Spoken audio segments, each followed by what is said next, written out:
and there's no plan for executions or an execution or execution. So I've been told that a good authority will find out about it, which a lot of people were talking about for the last couple of days. Today was going to be the day of execution. 20 minutes, we'll get some accurate numbers as to what's happening with regard to the killing. The killing looks like it's significant, but we don't know yet for certain. I'll know within, and I hope they're not going to be killing people, and I'm going to have a report very soon. It would seem to me that they have been badly misbehaving. Sa mga balita ngayon, makikita natin na punong-puno ng takot at kaba ang sitwasyon sa bahagi ng West Asia dahil sa lumalalang tensyon sa pagitan ng Amerika at Iran. Marami sa atin ang nagtatanong kung bakit hanggang ngayon ay hindi pa rin nagpapadala ng mga sundalo o naglulunsad ng malawakang atake ang United States. Kahit na halos araw-araw na nating naririnig ang mga banta ni Presidente Donald Trump laban sa gobyerno ng Iran. Ang gulo sa loob ng Iran ay hindi na biro dahil ang mga mamamayan doon ay lumalabas na sa kalsada para magprotesta at ang sagot ng kanilang gobyerno ay dahas at pagpatay. Dahil dito, ang tingin ng buong mundo ay nakatuon ngayon sa White House kung ano ang susunod nilang hakbang. Sa kabila ng mga matitinding salita at pagpapakitang gilas ng puwersa, tila may malalim na dahilan kung bakit nananatiling maingat ang Amerika at hindi pa rin nila itinutuloy ang tuluyang paglusob sa teritoryo ng Iran. Ano nga ba ang mga sikretong dahilan sa likod ng pagtitimpi na ito ng US at hanggang kailan sila mananatiling nakatingin lang sa malayo? Pero bago po ang lahat, baka pwedeng palike ang video na ito at mangyaring mag-comment sa baba kung taga saang lugar ka para malaman namin saan umaabot ang ating mga video. Dahil napakalaking bagay na ito sa aming content creators. Maraming salamat po. Ayon sa mga opisyal na pahayag na lumabas sa White House, nagtakda na si Trump ng isang limitasyon o yung tinatawag nilang red line para sa Iran. Ang limitasyong ito ay tungkol sa patuloy na pagpatay ng mga autoridad sa Iran sa mga taong sumasali sa mga protesta. Sinabihan na ng Amerika ang mga pinuno ng Iran na kapag hindi sila tumigil sa pagpatay sa sarili nilang mga kababayan ay makakatikim sila ng napakabigat na ganti mula sa militar ng US. Noong mga nakaraang araw, may mga impormasyon na nagsasabing seryosong pinag-iisipan na ni Trump ang paggamit ng dahas dahil sa mga video na nakarating sa kanya. Nakita niya ang mga malupit na paraan ng pagbitay sa Iran kung saan ginagamitan pa ng mga crane ang mga preso sa gitna ng maraming tao para ipahiya at takutin ang publiko. Galit na galit ang presidente sa mga nakita niya at muntik na siyang magbigay ng go signal para bombahin ang Iran. Pero sa huling sandali ay may 4 na malalaking dahilan kung bakit hindi ito natuloy. Ang unang dahilan ay ang biglaang pagbabago ng kilos ng Iran dahil tila natakot din sila sa banta ni Trump. Mayroong 800 tao na nakatakda ng bitayin noong nakaraang linggo, pero bigla itong itinigil ng Iran bago pa mangyari ang execution. Ito ay isang malinaw na senyales na nakikinig sila sa banta ng Amerika at gumagawa sila ng paraan para hindi muna lumala ang sitwasyon. Pangalawang dahilan ay tungkol sa kakayahan ng militar sa mismong lugar na iyon. Kahit alam nating napakalakas ng Amerika, hindi pala sila handa noong mga oras na iyon dahil wala silang sapat na barkong pandigma o carrier strike group na malapit sa West Asia para suportahan ang isang malaking giyera. Hindi basta-basta ang sumugod ng kulang ang kagamitan dahil baka malagay lang sa panganib ang kanilang mga sundalo. Pangatlo, ang mga mismong tagapayo ni Trump ay hindi pabor sa paglusob dahil naniniwala sila na kahit bombahin pa ang Iran, hindi ito sapat para pabagsakin ang kanilang gobyerno.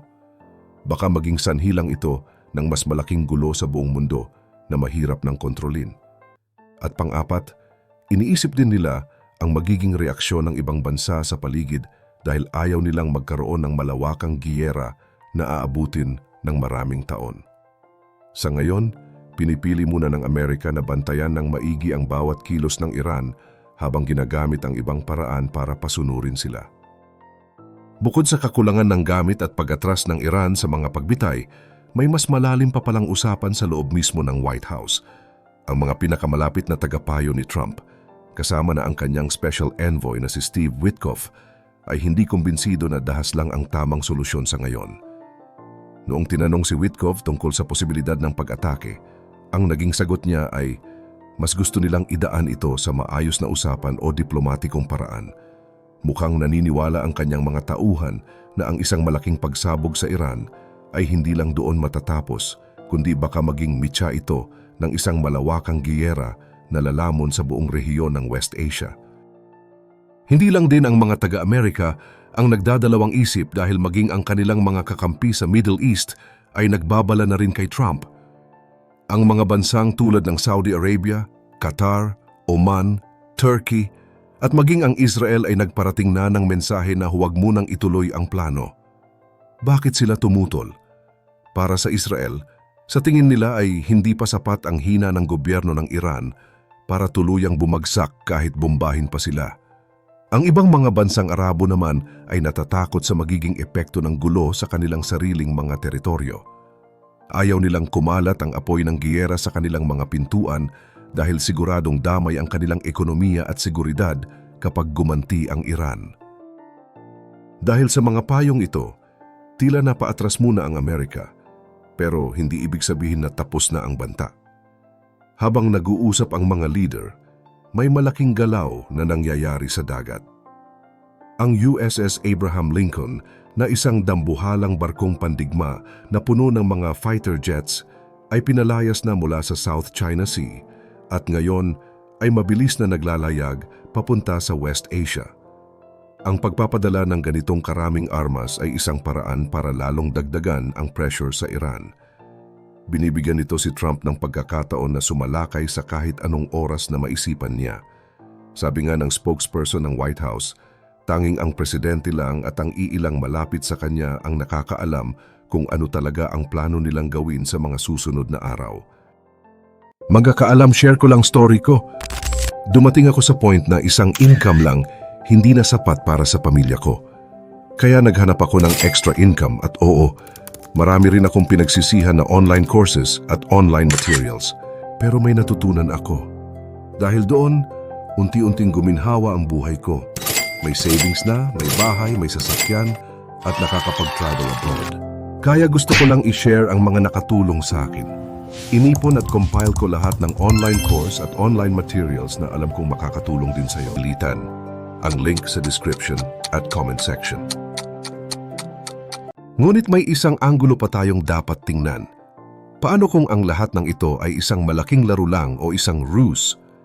Alam ni Trump na ang militar ng Iran ay handang-handa at naka-alerto ngayon dahil inaasahan nila ang pagsalakay ng Amerika sa pamamagitan ng pagpapakita na parang ayaw na niyang lumaban o sa pagpapakalat ng balita na pinipigilan siya ng kanyang mga kakampi, baka pinapatulog lang niya ang atensyon ng Iran.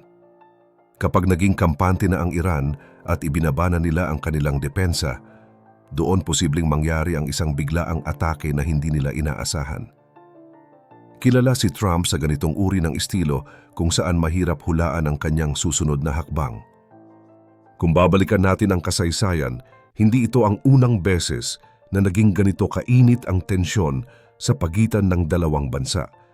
Noong Hunyo ng nakaraang taon, nagkaroon na rin ng ganitong sitwasyon kung saan pinag-iisipan ni Trump kung dapat ba niyang bombahin ang mga nuclear sites ng Iran.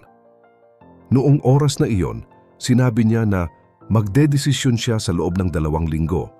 Pero laking gulat ng lahat dahil ilang araw lang ang lumipas ay naglunsad na agad siya ng atake.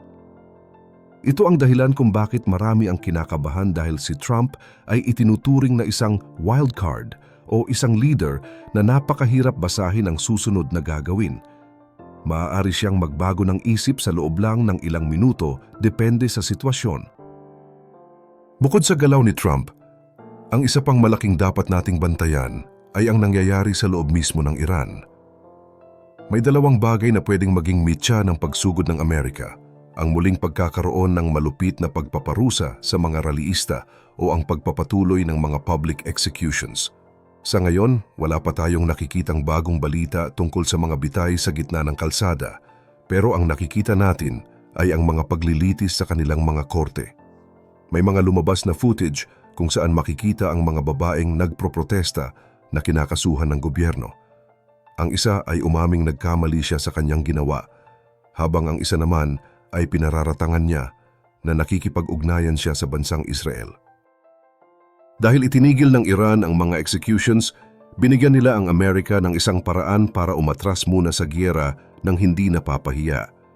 Ang malaking tanong ngayon ay kung tatanggapin ba ni Trump ang pagkakataong ito para manatiling tahimik ang sitwasyon. Pagkatapos ng lahat ng matitinding banta at pangako niya na reresbakan ng Iran, mahirap malaman kung paano niya ito ipalalabas bilang isang tagumpay para sa Amerika nang hindi siya nagmumukhang mahina. Siguradong magiging mahaba at nakaka-tense ang mga susunod na araw dahil kahit munting pagkakamali lang sa panig ng Iran ay sapat na para ituloy ni Trump ang kanyang mga banta. Sa huli, ang lahat ng ito ay parang isang laro ng chess kung saan ang bawat galaw ay may kapalit na panganib para sa buong mundo. Kung kayo ang tatanungin, naniniwala ba kayo na sapat na ang pagtigil ng Iran sa pagbitay para mapigilan ang tuluyang pagsabog ng giyera?